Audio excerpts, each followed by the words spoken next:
Welcome to this TNR training video on setting your trap. I'm your host Athena. This is just one video in a series designed to help new TNR volunteers with Campus Cats of Athens, Georgia. If you're not with Campus Cats, I hope this video is helpful to you as well. Just keep in mind that some of the specific references won't apply to your situation. Let's start with a question to see what you remember from the group training session. Which of the following could interfere with a trap closing properly? A. Branches in the way. B. The trap not being level. C. The entrance to the trap being obstructed. Or D. All of these. I recommend you pause the video, think about your answer, and then click play again when you're ready to see what it is.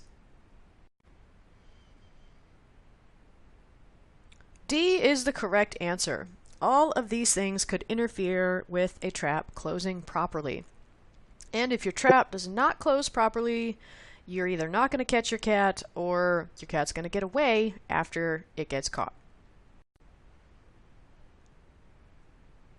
Let's start by talking about why setting your trap properly is important to the whole trapping process.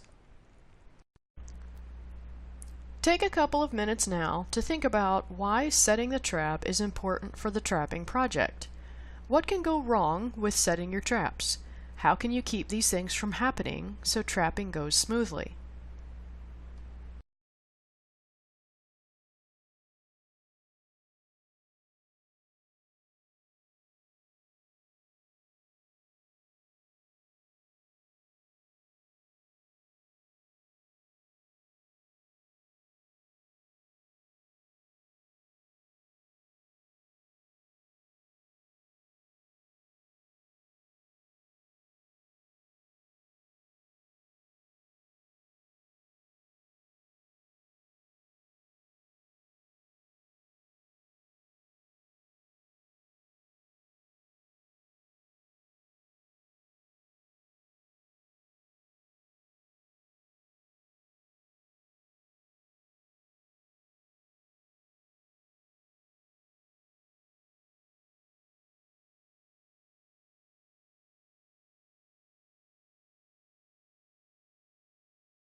First, setting the trap properly ensures that it functions correctly, which maximizes your chances of actually catching and being able to keep your cats trapped.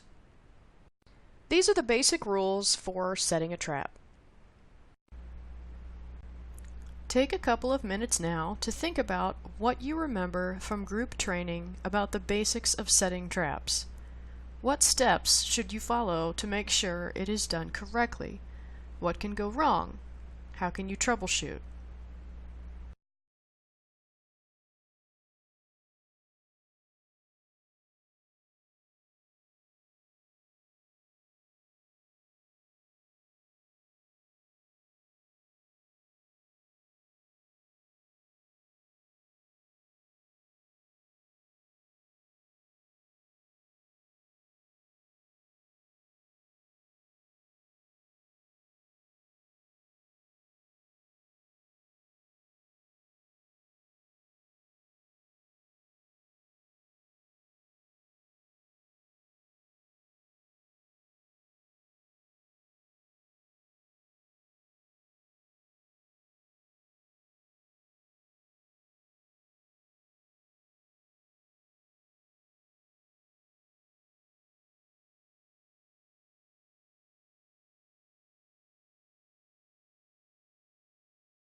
First, make sure the trap is on level ground so it doesn't roll over.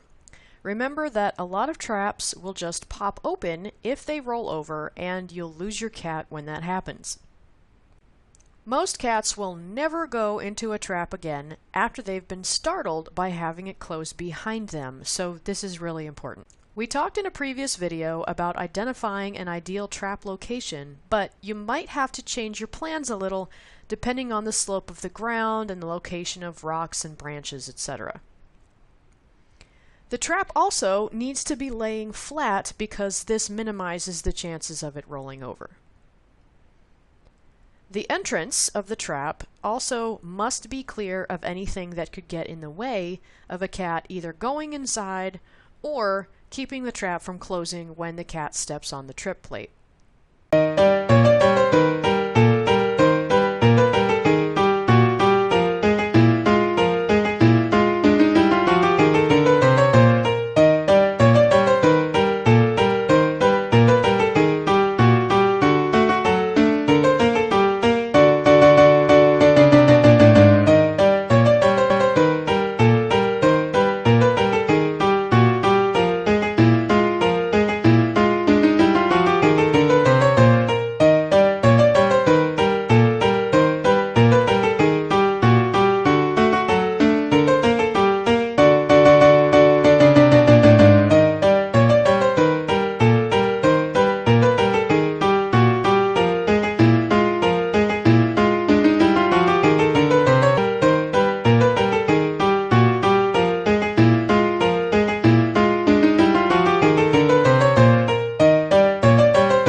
Think now about the difficulty I had placing one of the traps in the videos you just watched.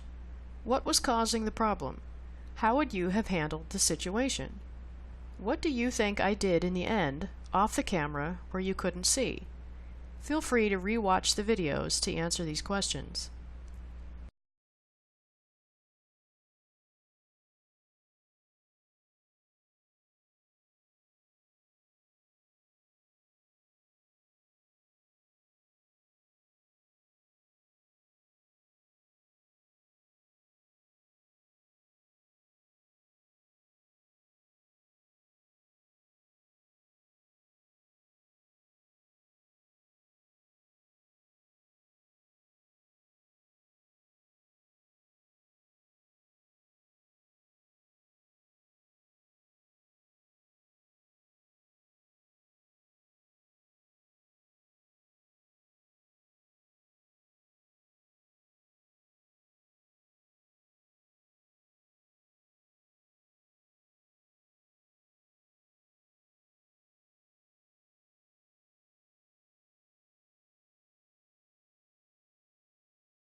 To set the trap, you first want to release the door latch.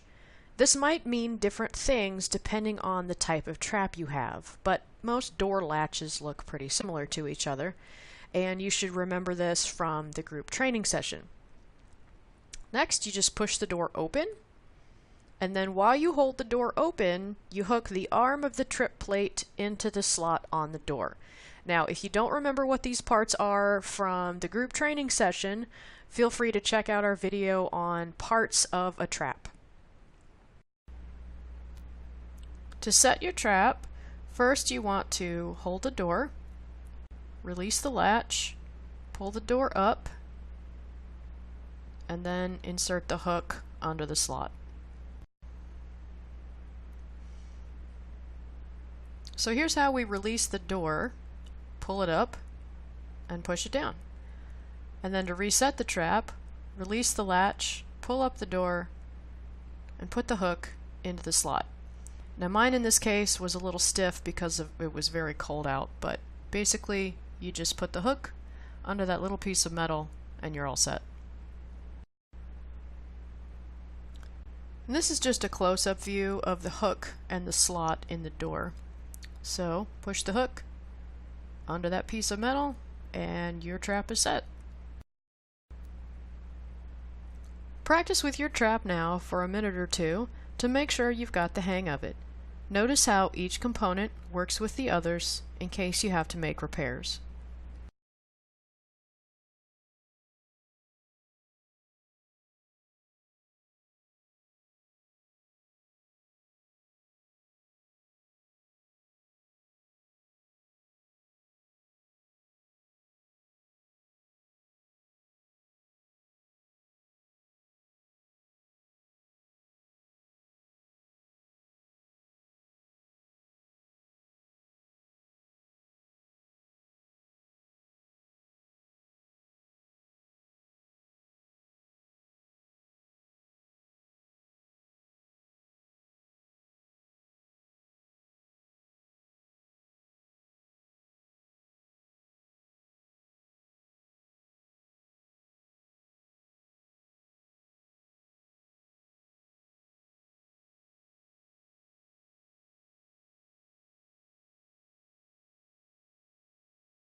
Here are some bonus tips that could improve your chances of catching cats. Take a few minutes now to think about other important considerations when setting your traps. What did you learn from the training session with Kelly? What are some common do's and don'ts to keep in mind?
First, use cardboard, newspaper, or a light towel as a ramp on the trip plate. Second, test the trap before you get started. Let's talk more next about making a ramp on the trip plate and how this is helpful.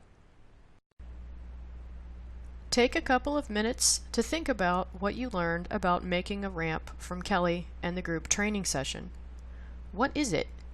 What should it be made of? Why does it help you to trap your cats?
Some cats just don't like the look of the trip plate and will step over it and steal your bait without triggering the trap.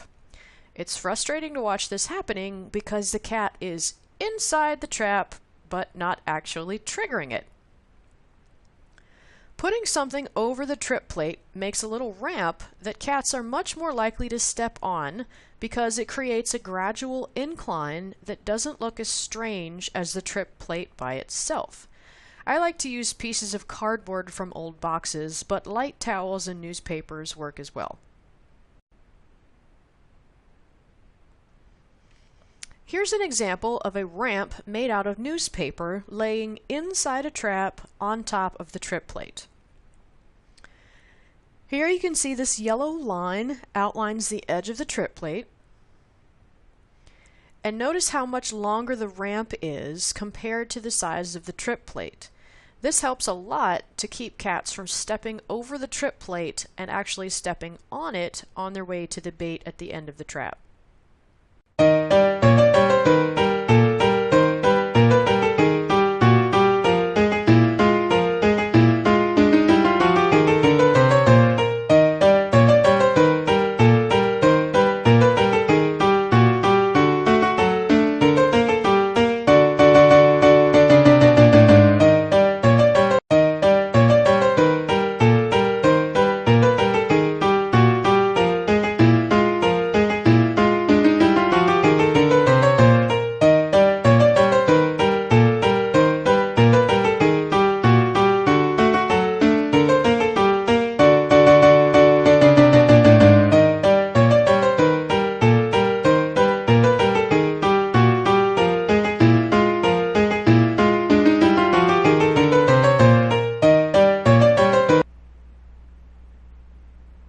Why do you think I refolded my newspaper ramp halfway through the video?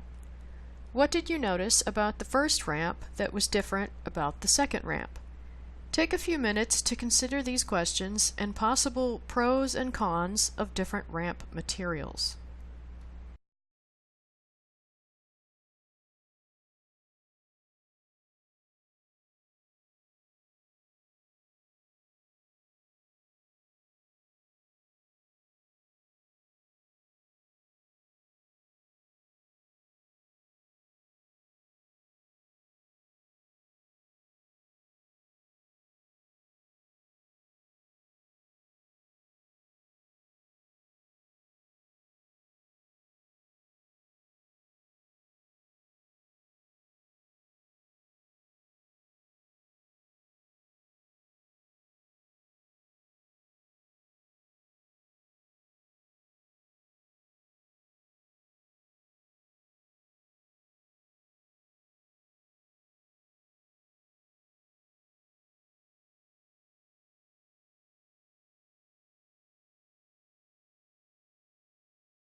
So here I am about to put a cardboard ramp into one of my traps, and this ramp actually does not work, as you will see later.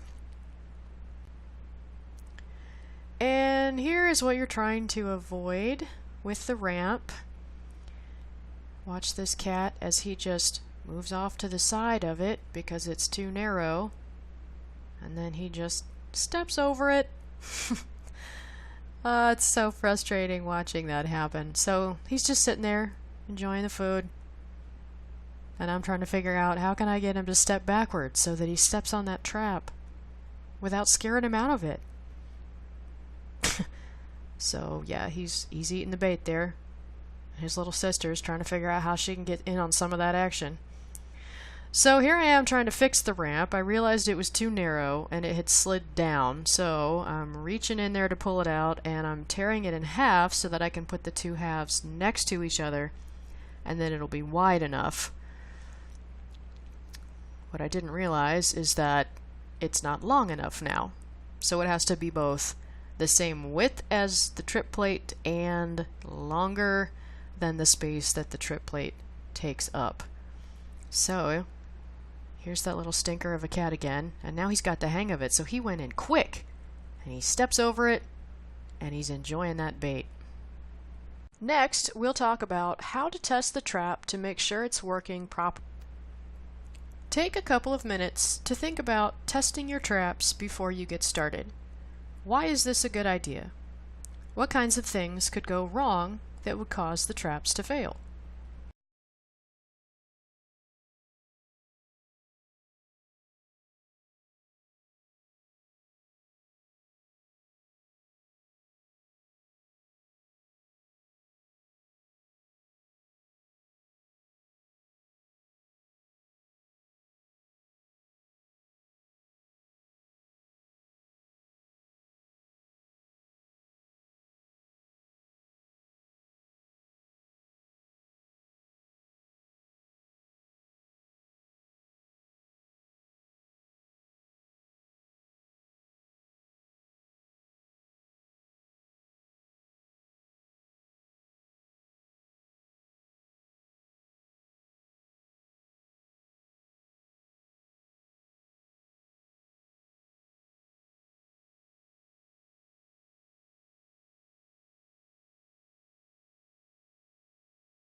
First, set your trap. Then, hold a finger under the door so it doesn't slam shut and scare any cats that are watching you or that can hear what you're doing. Next, you want to push on the trip plate with your other hand to make sure it releases the door. If it does, you're ready to move on. If not, you might need to make an adjustment with some pliers. Check the video on preparing to trap for a list of tools to bring with you for your trapping session.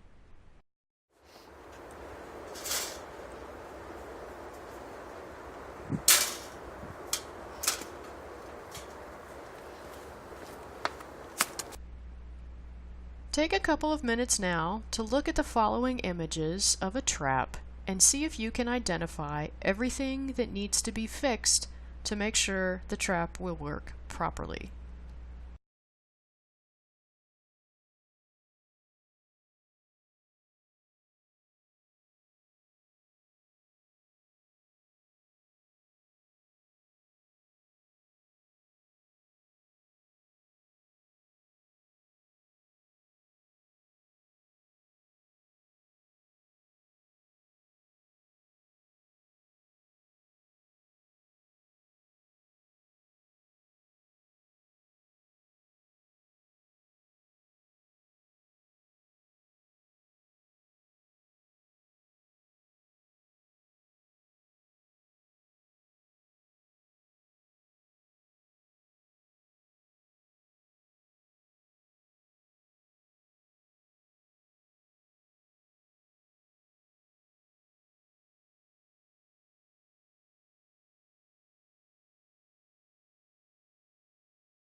Let's look at the trap together now and identify the major problems that could keep it from working properly.